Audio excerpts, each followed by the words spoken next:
తెలంగాణ ప్రభుత్వం 6 గ్యారెంటీల్లో ఒకటైన రైతు భరోసా డబ్బులను రైతుల ఖాతాల్లో జమ చేస్తోంది. అన్నదాతలకు ఇచ్చిన పెట్టుబడికి సహాయ హామీని నెరవేర్చింది ప్రభుత్వం. దీనిపై కరీంనగర్ రైతులు ఏమంటున్నారో వారి మాటల్లోనే విందాం. నా పేరు మీద 16 గుంటలు ఉంటే 2175 రూపాయలు నా పేరు మీద వస్తున్నాయి. సీఎం రేవంత్ రెడ్డి గారు మాకు ఇప్పుడు సీజన్లో పెట్టుబడికి ఆదుకున్నాడు. అక్షరం వ్యక్తం చేస్తున్నాను. ఇప్పుడు రైతులకు 6000 చొప్పున ఎకరాకు మాకు పడుతున్నది. ఈ కాలంలో ఈ టైంలో పడితే మాకు కూడా చాలా ఉపయోగం పడుతుంది. అందు గురించి మాకు కూడా వ్యవసాయం పనులు మంచిగా చేసుకుంటాం. మేము లాగోడీలకు పని చేస్తాయని మేము ఎప్పటికీ మేము కోరుకునేది ఏంటంటే రేవంత్ రెడ్డి కూడా ఇలాగనే ఎప్పటికి వేయాలని కూడా మేము కోరుకుంటున్నాం. ఆయనకే మళ్ళీ ఓటేసి గెలిపిస్తాం. మేము ముఖ్యమంత్రి గారికి చాలా కృతజ్ఞతలు. మేము రుణపడి ఉంటాం ఎప్పుడు కూడా.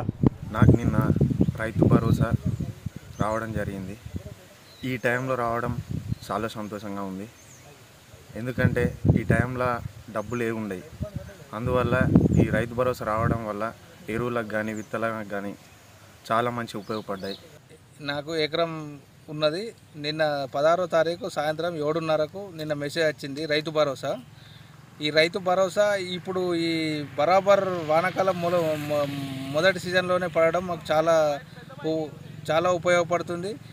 ఇప్పుడు మొదటి సీజన్లోనే ఇప్పుడు దీనికి అన్నిటికీ విత్తనాలకు ఎరువులకు చాలా ఉపయోగపడుతుంది. ఇప్పుడు అందరికీ వాస్తవంగా ఇప్పుడు వేస్తే అందరికీ రైతులందరికీ చాలా ఉపయోగపడుతుంది. ఈ రైతు భరోసా వేసినందుకు రేవంత్ అన్నకు కృతజ్ఞతలు. మరి ఫర్టిలైజర్ తీసుకురావడానికి కానీ మరి నాట్లు వేసేటువంటి మరి లేబర్కు కావాల్సినటువంటి డబ్బులు మరి రైతు భరోసా ద్వారా మరి రేవంత్ రెడ్డి గారి ప్రభుత్వము, ముఖ్యంగా కాంగ్రెస్ ప్రభుత్వము మా హృదయాలలో మాకు వెలుగులు నింపింది. కాబట్టి రేవంత్ రెడ్డి గారికి మరి హుజురాబాద్ రైతుల పక్షాన నేను కృతజ్ఞతలు తెలుపుతున్నాను.